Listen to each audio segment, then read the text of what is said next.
You're sitting in a corporate boardroom where executives are debating whether to invest millions in the next big thing. One camp excitedly sketches flying delivery drones on whiteboards. Another insists artificial intelligence will solve logistics within 5 years. Meanwhile, someone mutters about privacy violations and job displacement. Sound familiar? Our thinking about the future is a sometimes chaotic mix of wishful thinking, false certainty, and catastrophizing. And despite the time we spend planning for the future, we don't seem to get any better at it. But you don't need to join this confused chorus. Today, we'll look at 4 distinct ways people think about the future. Learning to spot these 4 approaches will give you the ability to separate genuine insight from expensive guesswork. We live in an age obsessed with the future. Major technology companies collectively spent $177 billion on research and development in 2022, equivalent to Kuwait's entire GDP. Governments, media organizations, and cultural institutions pump out endless streams of predictions, visions, and scenarios about what lies ahead. And popular media generates millions of hours of content across films, television, and writing, feeding future concepts into public consciousness. Yet despite this massive investment in imagining what's ahead, something has gone wrong. Much contemporary futurism appears misinformed and willfully shallow, often relying on cliched references to flying cars and hoverboards rather than rigorous analysis. Meanwhile, Generation Z experiences unprecedented levels of anxiety about the future, spending hours each day consuming predominantly negative content. Research shows that 34% of Gen Zs worry about the future generally, while 45% express concern about their future employment prospects. This anxiety represents a dramatic shift from earlier generations who viewed the future with optimism. The contradiction is stark. We have more resources dedicated to future thinking than ever before, yet we feel increasingly pessimistic about what lies ahead. The problem isn't that we lack future thinking, it's that most of it is terrible. Corporate futures work often serves vanity purposes rather than genuine strategy. Political leaders avoid long-term planning in favor of quick wins. Daily pressures dominate business thinking, relegating future-oriented work to isolated innovation labs that are disconnected from real challenges. Even professional futurists struggle with an identity crisis, uncertain whether their work provides genuine value compared to concrete professions like medicine or engineering. But humanity has always grappled with the uncertainty of what's ahead.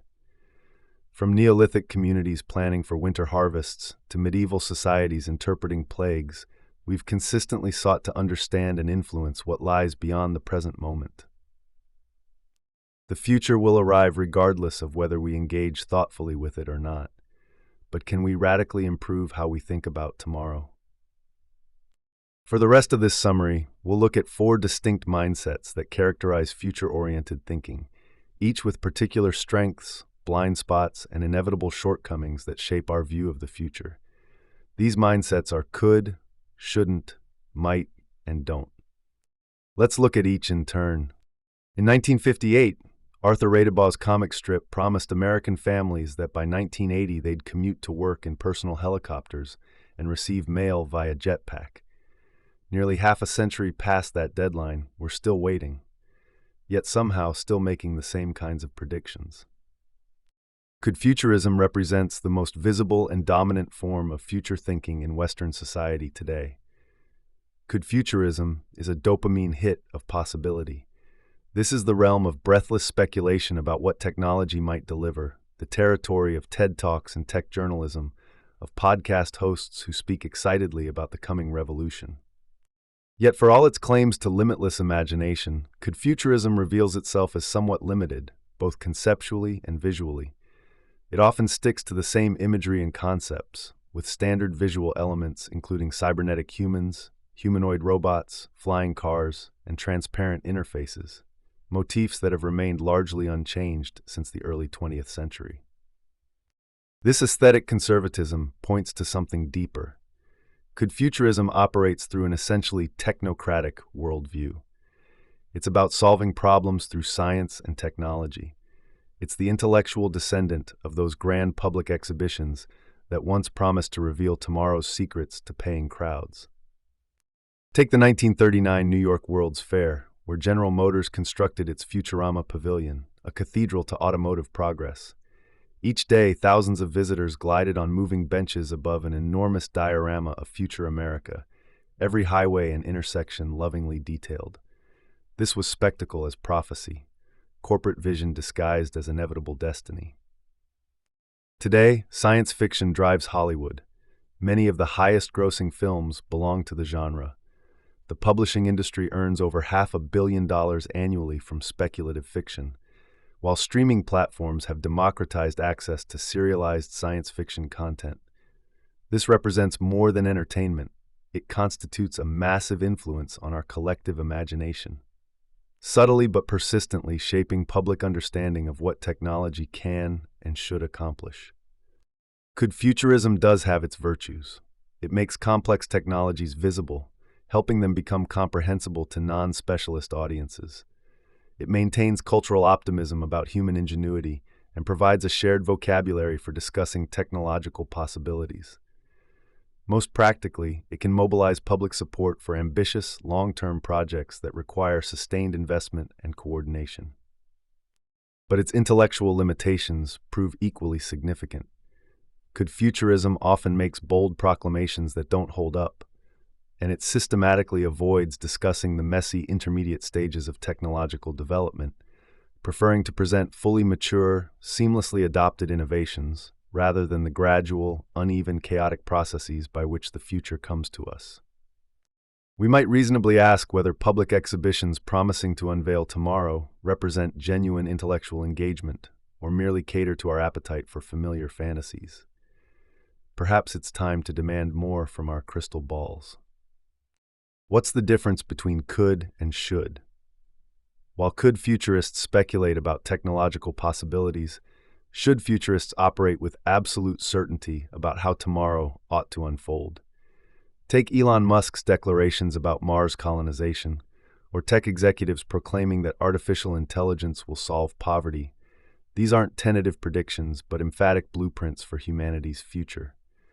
Should futurists focus intensely on implementation, believing they possess the power to craft and control what lies ahead? Each person has a mental picture of their preferred tomorrow, and this functions like a compass, pulling their current choices in specific directions. A climate activist might restructure their entire lifestyle around achieving carbon neutrality by 2030, while a cryptocurrency enthusiast will base investment decisions on visions of decentralized financial systems replacing traditional banking. Should futurism operates by establishing clear target outcomes and then determining what present actions will lead toward those goals? But here lies the fundamental problem. The notion of better carries no universal definition.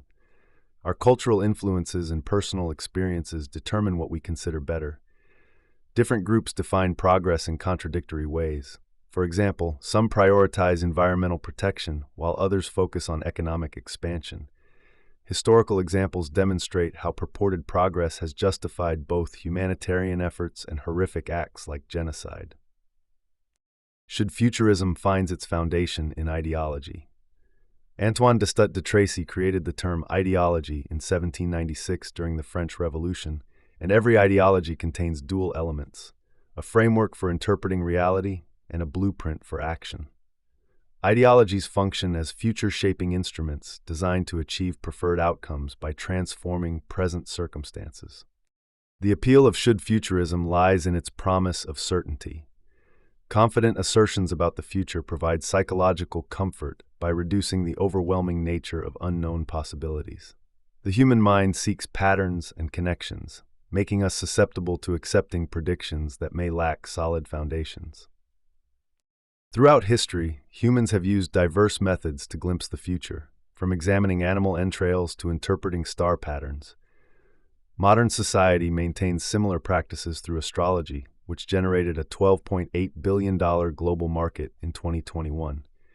Failed predictions rarely diminish our appetite for new ones, as demonstrated by continued belief in religious prophecies and trend forecasting. Authority figures can maintain credibility even after mispredicting the future again and again. The seductive power of should futurism persists because our craving for certainty about tomorrow consistently outpaces our ability to predict it. We long for the comfort of knowing not just what might happen, but what should happen, even if that certainty is an illusion. If should futurists operate with dangerous certainty, might futurists embrace the opposite extreme? They systematically map uncertainty itself. Rather than betting on single outcomes, they develop sophisticated methods to explore multiple possible futures simultaneously. It's perhaps the most intellectually rigorous approach to future thinking, born from military and corporate strategists who learned that survival depends on preparing for various scenarios, rather than predicting which one will occur. The mathematical foundations developed via game theory. In 1944, John von Neumann's work with Oscar Morgenstern established that complex strategic situations could be analyzed systematically by mapping all possible moves and countermoves. This wasn't about predicting winners, but rather understanding the full landscape of possibility. The Cold War provided the ultimate testing ground. At think tank Rand Corporation, Herman Kahn and his colleagues faced a weighty challenge: nuclear warfare planning. Rather than guessing Soviet intentions, they created extensive branching decision frameworks that mapped countless potential narratives, responses, and escalations. Kahn's approach involved expanding probability calculations beyond conventional scenarios, even considering previously unthinkable possibilities like acceptable casualty rates in nuclear exchanges. This cold rationalism inspired the film Dr. Strangelove, but it also established scenario planning as a serious intellectual discipline. The breakthrough moment came in 1971 when Shell's Pierre Wack abandoned traditional forecasting for systematic uncertainty mapping. Instead of predicting oil prices, Shell developed 4 distinct scenarios exploring different industry futures: standard growth, economic stagnation, trade nationalism, and energy substitution. Each scenario revealed how various players would behave under different conditions, illuminating threats and opportunities that single-point forecasts had missed. Advocates claim it helped Shell navigate multiple crises from the energy shock to the Soviet collapse. Modern scenario planning has evolved into an entire industry of strategic foresight professionals wielding sophisticated methodological tools like the futures cone model and backcasting. Think tanks now employ armies of analysts to interrogate everything from climate change to technological disruption.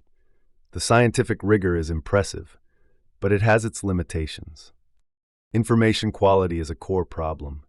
Even with sophisticated models, high-quality intelligence is extremely difficult to acquire. Military and corporate powers now deploy misinformation specifically to derail predictions. This was demonstrated as early as the 1957 missile gap, when the CIA estimated that hundreds of Soviet missiles existed when in reality there were only 4. Human cognitive biases significantly influence which factors are considered important, and organizations typically think about their futures only in company-specific terms, missing external disruptions entirely. Perhaps most tellingly, the biggest business disruptions of recent decades, from Nokia's smartphone dismissal to Kodak's digital photography denial, occurred outside companies' carefully constructed scenario cones. Major changes frequently originate from unexpected directions. Might futurism offers valuable intellectual discipline by forcing the systematic consideration of alternatives and uncertainties. But its promise of rigorous analysis often conceals uncomfortable truths about the reliability of our data and the constraints of our imagination. The real value lies not in generating accurate predictions, but in the thinking process itself, creating conditions for expansive conversations about unfavorable possibilities, rather than providing definitive answers. Picture the person at every planning meeting who raises their hand to ask about the worst-case scenario, the one who makes everyone else shift anxiously in their chairs. In our collective conversation about tomorrow, Don't Futurism occupies the uncomfortable but necessary role of professional pessimist. While could futurists dream of flying cars and should futurists proclaim inevitable progress, don't futurists focus on what could go catastrophically wrong. They serve as institutional contrarians, deliberately focusing on troubling possibilities that some more optimistic communities might ignore. Performing this role well requires exceptional skill. Badly timed criticism can destroy morale and momentum, while warnings that come too late are useless. The 1997 Korean Air Flight 801 disaster illustrates this challenge. Junior crew members noticed their captain's navigational error, but hierarchies prevented them from speaking up until moments before the aircraft struck terrain, killing 228 people. Humans often instinctively resist contemplating disasters, despair, and tragic outcomes. Corporate strategy sessions demonstrate this tendency. Leadership teams eagerly discuss profitable scenarios while hastily dismissing problematic possibilities with labels like unlikely or manageable.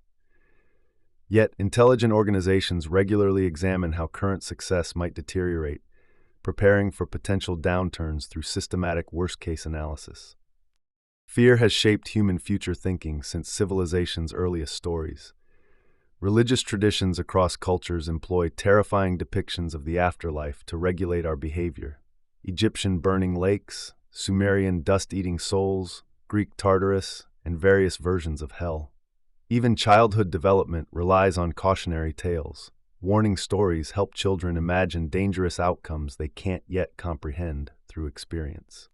Literature and cinema have long served as vehicles for don't futurism.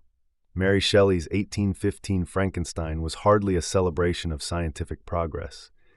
Classic science fiction from Orwell to Huxley focused on nightmare scenarios rather than utopian possibilities. Television continues this tradition, with shows like Black Mirror providing satirical counterpoints to Silicon Valley optimism. The most sophisticated don't futurism employs rigorous data analysis. Economist Thomas Malthus calculated that population growth would outpace food production. Economist William Stanley Jevons forecast a global energy crisis from coal depletion. Both predictions proved to be inaccurate, even as they sparked policy discussions and technological innovations. But don't futurism walks a tightrope. Visions of doom provoke opposition, escalating quickly from reasonable caution to knee-jerk reaction. And extreme portrayals grab public attention, but can also undermine credibility. When everything sounds apocalyptic, nothing does. The challenge lies in calibration. We need don't futurists to spot the dangers that optimists miss, while remembering that not every cloud turns into a hurricane. The most valuable critics focus on specific, actionable problems. They ask uncomfortable questions about unintended consequences and highlight warning signs. But they do so with precision rather than panic, understanding that their role is to help us navigate, not convince us to abandon our journey entirely.